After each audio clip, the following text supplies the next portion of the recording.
Okay, let's go ahead and start.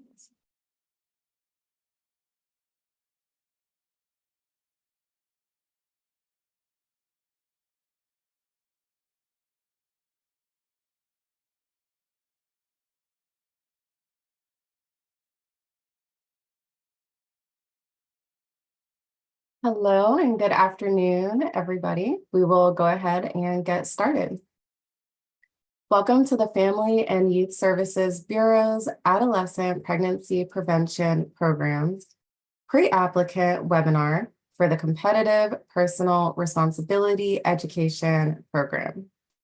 My name is Shakira Williams, and I am a Federal Project Officer with the Division of Positive Youth Development.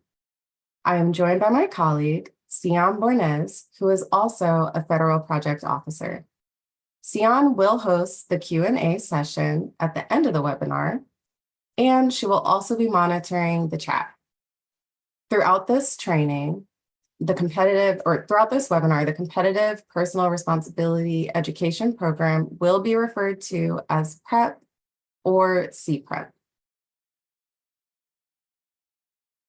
We will be covering the following during this webinar: basic housekeeping, basic information and key facts, eligibility requirements, file submission requirements, CPREP legislation, program description, funding limitations, restrictions, criteria overview, and frequently asked questions.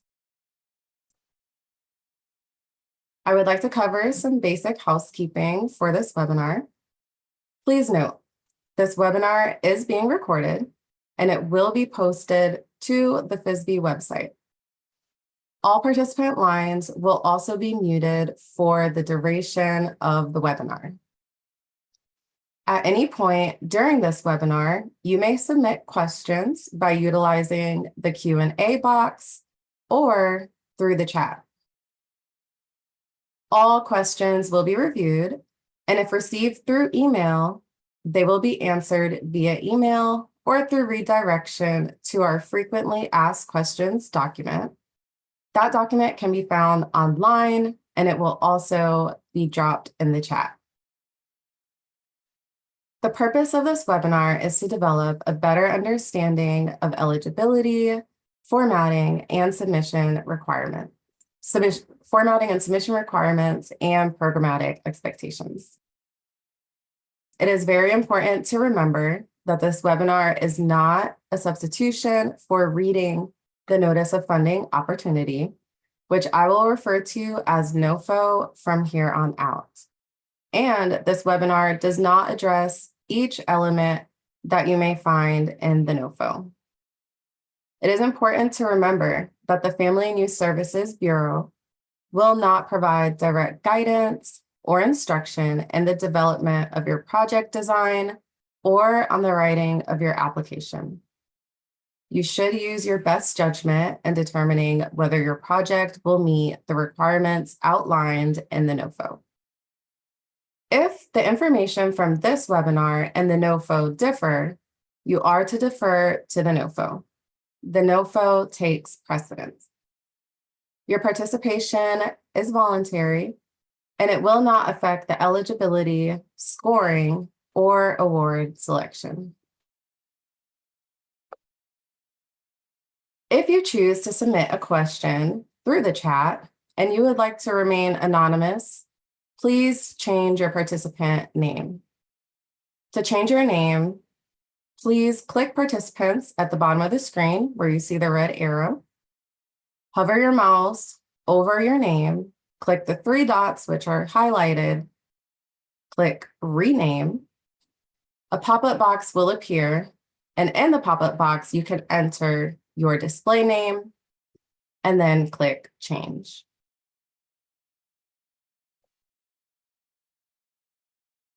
The next few slides will provide you with some basic information and key facts regarding this funding opportunity announcement.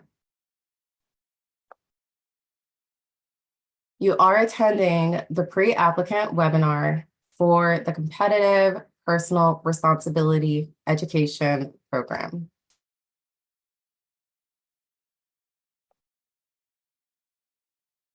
award summary, and funding details. Each state has different award ceilings, and we will review that later in the presentation. You can also find a chart in the Step 1, Review the Opportunity Basic Information section of the NOFO. The average estimated award amount is likely to be around $450,000. The CPREP grant runs for 36 months, which is 3 years. So September the 30th, 2024 through September 29th, 2027. There will be 3 separate 12-month budget periods. The application due date will be June the 24th, 2024 at 11:59 p.m. Eastern Standard Time. All applicants must register in sam.gov to obtain a unique entity identifier. You must maintain an active registration with SAM, the System Award Management, and that registration must be renewed every year. When you are ready to submit your application, you will submit 2 files plus the other required forms in the application package. Your 2 files will include your project narrative and your attachments. The other required forms are standard requirements and can be found on grants.gov. Lastly, the page limit for the combined 2 file submission is 115 pages. So that means file 1 and 2 combined should be 115 pages or less. Later in this presentation, we will take a deeper dive into these submission requirements.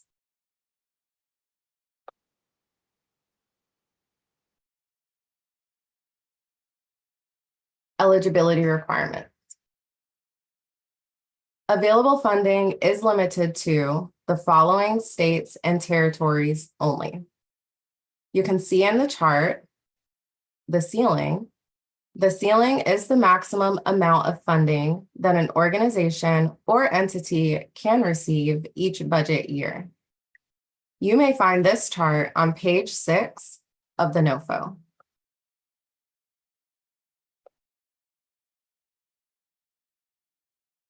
This list of eligible applicants that you see on your screen only applies to organizations, entities, and consortia that did not accept the fiscal year 2024 allocations for state PREP.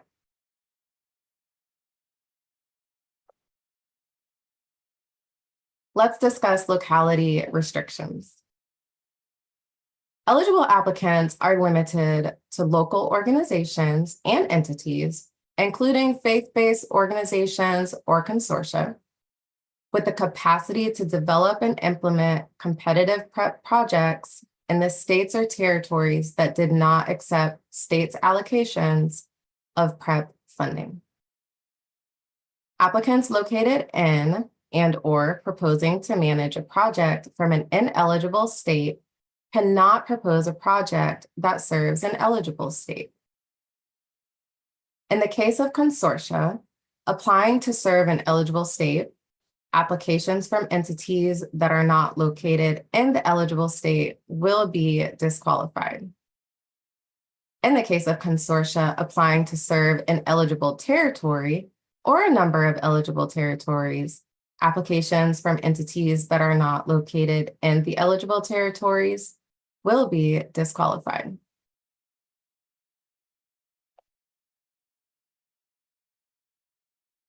File submission requirements. Applicant files can be submitted in a variety of formats, but PDF is the recommended format for file submission. Other acceptable formats include Microsoft Word, Microsoft Excel, Microsoft PowerPoint, and image formats are also acceptable. The page size of applications should be 8.5 inches by 11 inches with 1-inch margins all around. Applications should be in English, and the font should be a 12-point font size and Times New Roman.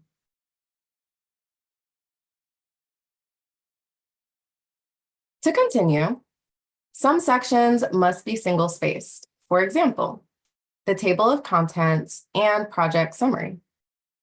Some sections must be double-spaced. For example, the project narrative, expected outcomes, project sustainability plan, etc. Please refer to page 23 of the NOFO to review a more detailed listing of single and double-spaced requirements. Please be mindful of the page orientation setting as well when uploading your application. When you're ready to submit your application, please make sure that File 1 includes the table of contents, the project summary, the project narrative, and your line item budget and budget narrative. File 2 will consist of all your attachments. Later in the presentation, we will discuss what happens if you do not comply with submission requirements.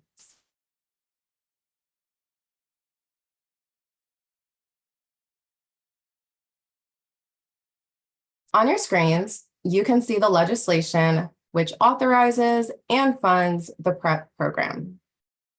The law specifies that the PREP program is to be administered by the Department of Health and Human Services and to fund projects through competitive grants which exclusively implement education on abstinence and contraception to prevent pregnancy and STIs, including HIV and/or AIDS.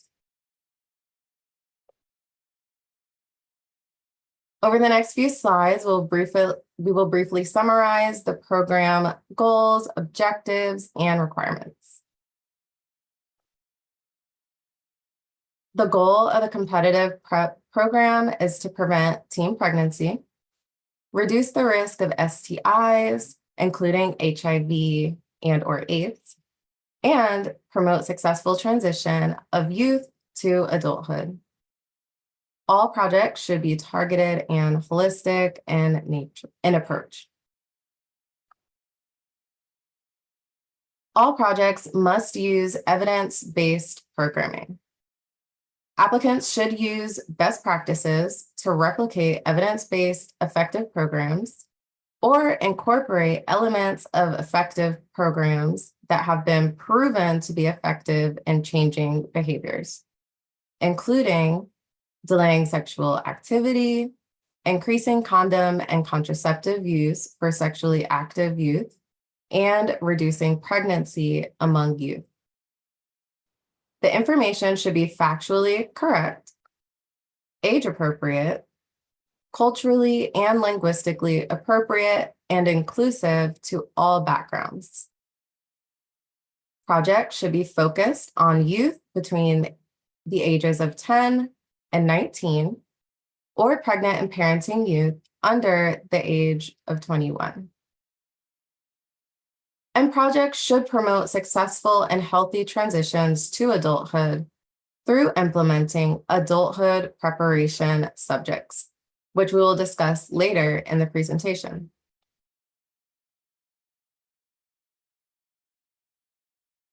All applicants must address all of the requirements on the screen, which will be detailed in the following slides. It is important that equal emphasis is placed on both abstinence and contraception to prevent teen pregnancy and STIs, HIV, and AIDS. Let's discuss project requirements and approach. Abstinence and contraceptive education. Programs should describe how the project will emphasize both abstinence and contraception to prevent pregnancy and STIs, including HIV. Projects should focus on equipping youth with the knowledge and skills necessary to make informed decisions about their health while avoiding risky behaviors and maximizing their potential for success.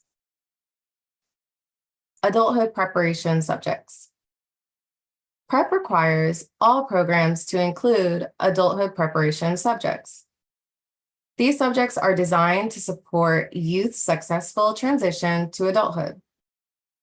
All programs must include 3 of the following 6 topics: healthy relationships, adolescent development, financial literacy, parent-child communication, educational and career success, and healthy life skills.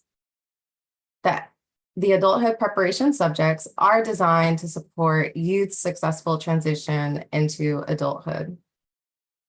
Evidence-based programs or elements of effective programs.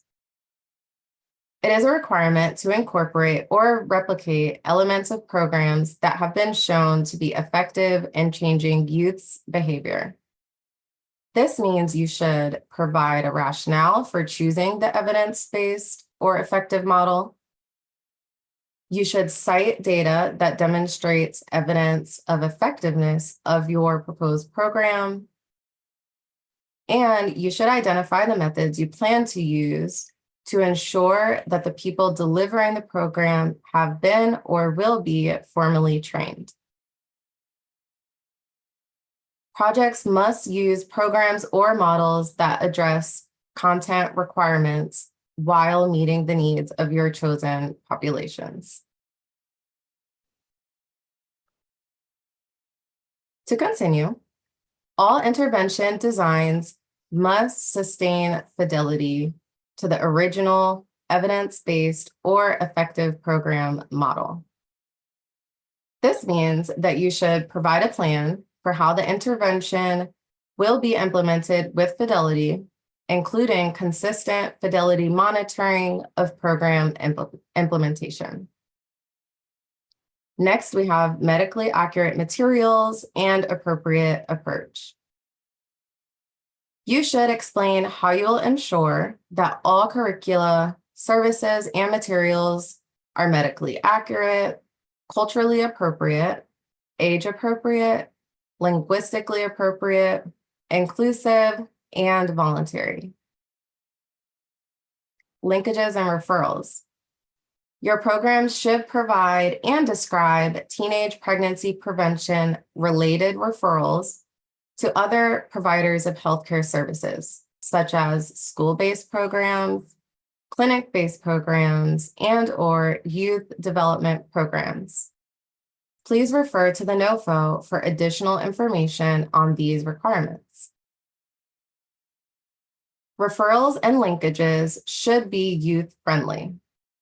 Youth-friendly services are those that attract young people, respond to their needs, and retain young people for continuing care. Equity and population served. Programs should advance equity by assessing existing inequities in programs, collaborating with young people and communities, and assessing youth needs. Programs should reach out to populations that have been historically underrepresented and underserved. You should identify your chosen population and describe the rationale for selecting it. As a reminder, youth are defined as those who are 10 to 19 years old, except in the case of pregnant and parenting youth, which may include youth under 21 years of age. We do require that you include a description of the types of participants. So please refer to the NOFO for more information on vulnerable and high-risk youth populations. Please be sure to identify a clear justification for the estimate of the overall number of program participants expected to participate in each year of the project. You must provide a detailed, thorough, and realistic description of the recruitment and retention plans for your chosen population.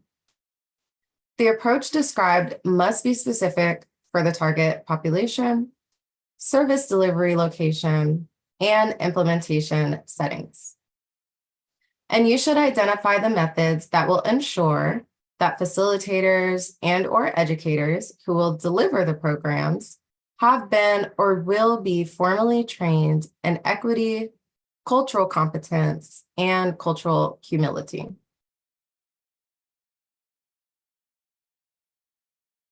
Positive youth development approach. We require that all programs incorporate positive youth development approaches. We also require that you describe how your program will be trauma-informed. Programs should consider the trauma and mental health needs of young people who have experienced maltreatment, abuse, or violence. Local and national evaluation. Local evaluations are optional, but if you plan to conduct a local evaluation, you must describe a plan to implement the evaluation in the project period. And if you are selected for a national evaluation, you must participate in the national evaluation, and this must be stated in your application. For a more detailed explanation of each requirement, please refer to the NOFO. Some additional programmatic suggestions are that your positive youth development strategies should include meaningful youth engagement. Meaningful youth engagement views youth as equal partners with adults in the decision-making process rather than mere beneficiaries of programs. Including youth as partners in making decisions that affects them increases the likelihood that the decisions will be accepted, adopted, and become part of their everyday lives. Your project should also be LGBTQIA to S+ inclusive. Your project materials, practices, and services should not discriminate against, alienate, exclude, or stigmatize LGBTQ+ youth and/or their families. Some additional project requirements. You must provide a timeline for your project to include milestones. You must provide information on your full project team, including the applicant organization and any partners, contractors, and subrecipients. You must ensure proper award oversight. You must describe a plan for how you will evaluate your project's performance and how it will contribute to continuous quality improvement. You must submit a logic model for designing, managing, and evaluating your project. You must propose a plan for project sustainability after the period of federal funding ends.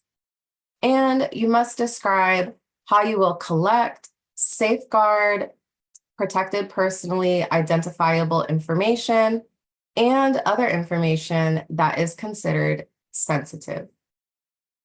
Please be sure to read the entire NOFO. This is not an all-inclusive list of project requirements. Line item budget and budget narrative.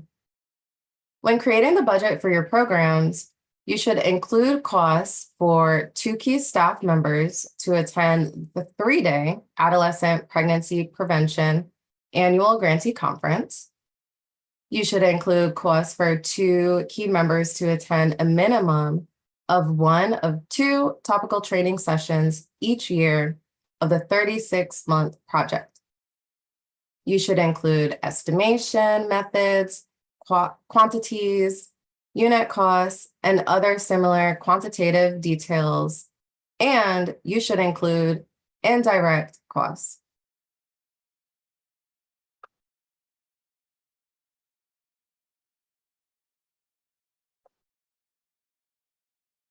There is one funding limitation for this grant and one funding restriction. The funding limitation is that PrEP programs that opt to conduct a local evaluation are allowed to set aside a maximum of 20% of their annual PrEP allocation for evaluation activities. So this means that no more than 20% of the total budget can be allocated toward conducting the local evaluation.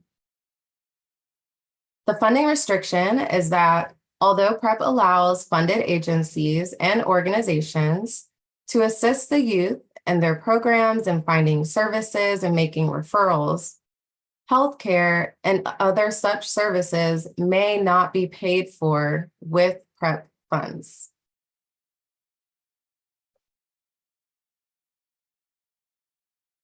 This slide is stating that applications received from entities that are not located in the eligible state, but proposing to serve an eligible state will be disqualified. So this means that applicants located in or proposing to manage a project from an ineligible state cannot propose a project for an eligible state. Please refer to page 6 of the NOFO to review eligible states. Applications received from entities that are not located in the eligible territories, but proposing to serve an eligible territory or a number of eligible territories will be disqualified. Available CPREP funding is limited to eligible applicants, including faith-based organizations located in the states or territories that did not accept the state's allocations of PrEP funding.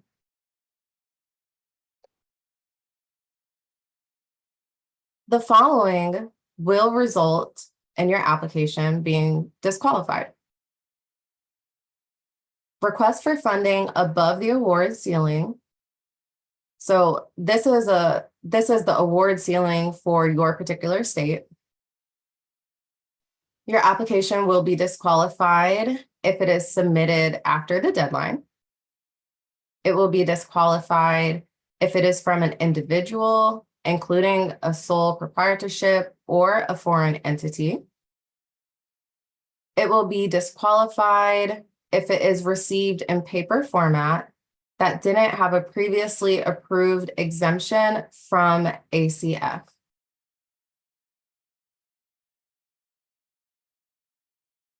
Initial review reminders.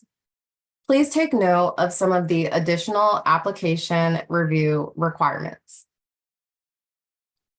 During the initial review of applications, if you submit more than 2 files in addition to your forms, we will remove the extra files.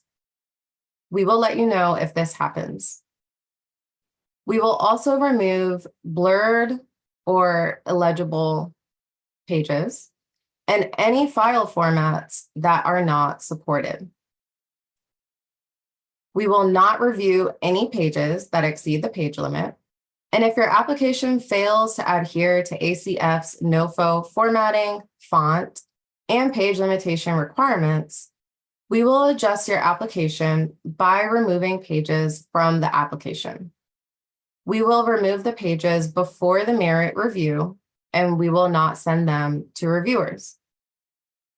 So in the event that we must amend your application, we will send you a letter after we make awards to notify you.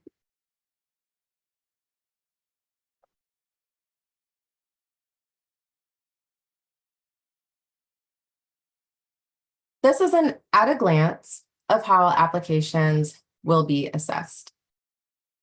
Please pay close attention to the mention of and, or in the criteria. Each part of the criteria must be assessed. please refer to the NOFO to review all the criteria. All applications that pass the initial review that we previously discussed will be reviewed by a panel.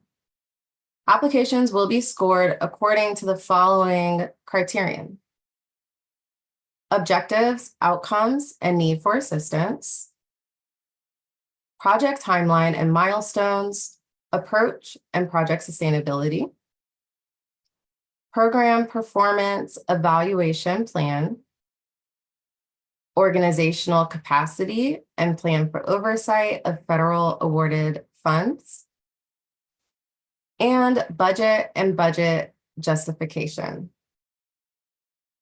I will now pass it off to Sion. Sion, the floor is yours. Thank you, Shakira. Please note the FAQ document link can be found in the chat. This document is intended only to provide information to the public regarding existing requirements under the law or agency policies. For any conflicting information between this Q&A and the NOFO will take precedence. The following slides will review FAQs that have been submitted.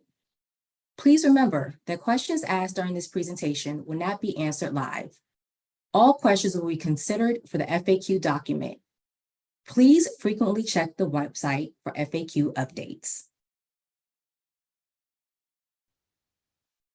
What is the Competitive Personal Responsibility Education Program, better known as CPREP?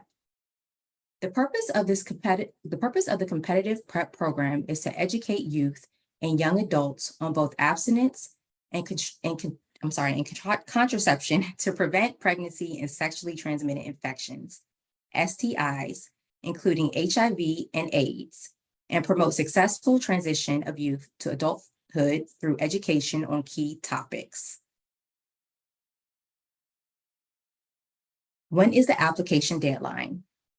The application is due June 24th, 2024 at 11:59 p.m. Eastern Time. I can't apply online or access the link. What should I do? If you experience a system issue with grants.gov or sam.gov, please refer to ACF's policy for applicants experiencing federal system issues. Applicants that do not have an internet connection or sufficient computing capacity to upload large documents to the internet may contact ACF for an exemption that will allow the applicant to submit applications in paper format. Information and the requirements for requesting an exemption from required electronic application submission are found in ACF policy for requesting an exemption from electronic application submission. According to Step 5, submit your application submission and deadlines of the NOFO. You must submit your application through grants.gov unless we give you an exemption for a paper submission. We need to give you an exemption before you can apply on paper. Once we have approved your exemption, download your forms package under the Package tab in grants.gov. To submit your application, mail to Shakira Williams at Administration for Children and Families, FYSB, Grant Operations Center, attention, CPREP, NOFO, HHS-20224-ACFY-AK-0032 at 1401 Mercantile Lane, Suite 401, Largo, Maryland, 20774. Please refer to the NOFO for additional details regarding this matter.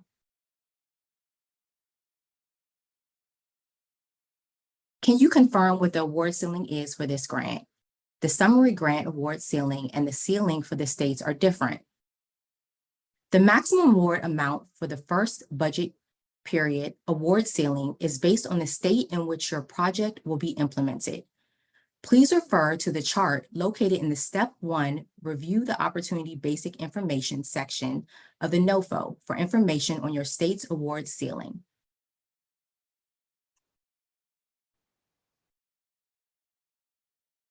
If I am not doing a local evaluation, will I be penalized in the merit review? No. According to Step 1, Review the Opportunity, Program Description, Project Requirements section of the NOFO. Programs are not required to propose local evaluations, and programs' funding levels will not be affected if programs propose or do not propose to conduct a local evaluation. Opting to not do a local evaluation will also not affect the merit review.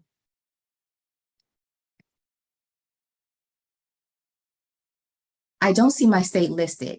Can I still apply? If your state is listed in the funding table in step 1, review the opportunity basic information section of the NOFO, you may apply to the CPREP NOFO. According to step 1, review the opportunity eligibility section of the NOFO, applications from entities that are not located in the eligible territories and/or states will be disqualified. Eligible applicants are limited to local organizations and entities, including faith-based organizations and consortia with the capacity to develop and implement competitive PrEP projects, and the states or territories that did not accept states' allocation of PrEP funding.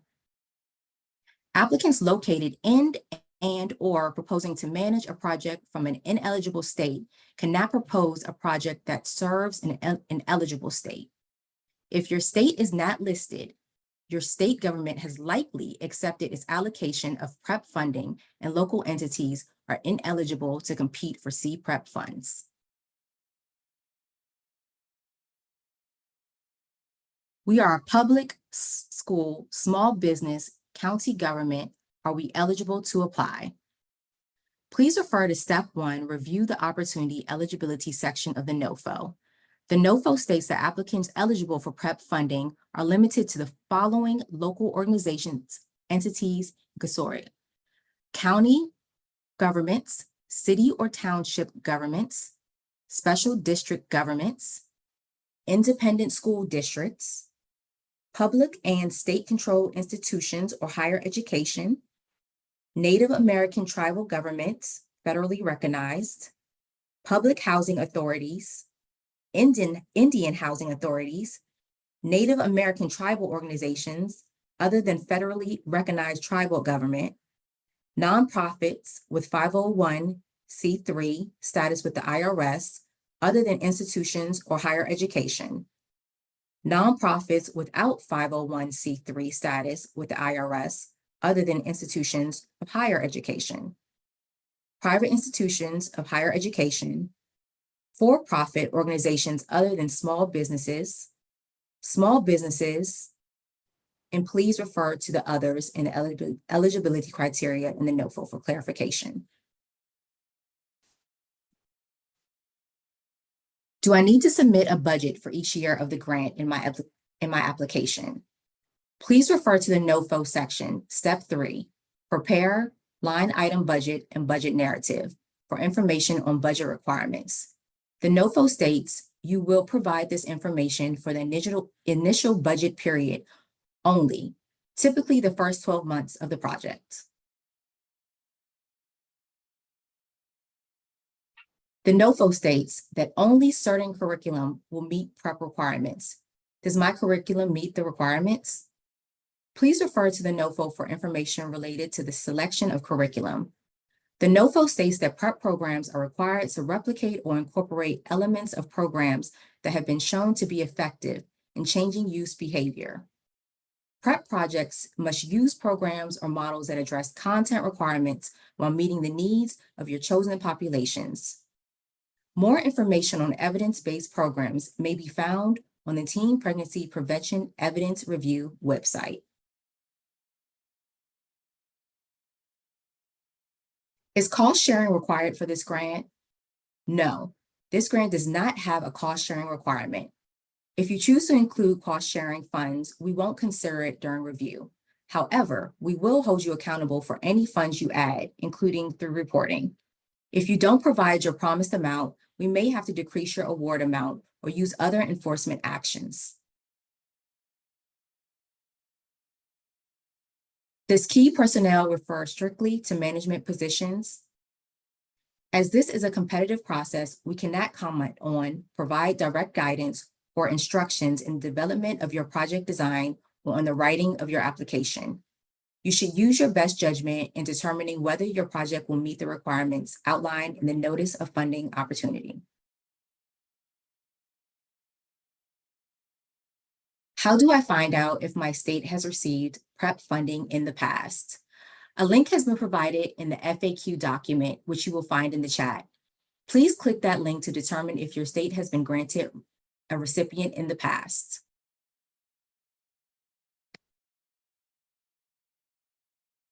Thank you for attending today's webinar. You can review FAQs about this NOFO on the FISB website. A link will be dropped in the chat. The program office plans to post questions and answers on an ongoing basis until May 17th, 2024. Applicants are strongly encouraged to check the FAQ website link periodically for updates. In the event of a discrepancy between the FAQ and the NOFO takes precedence. Please continue to submit any questions to fysb.nofo.cprep@acf.hhs.gov. This concludes today's webinar. Thank you again for your attendance.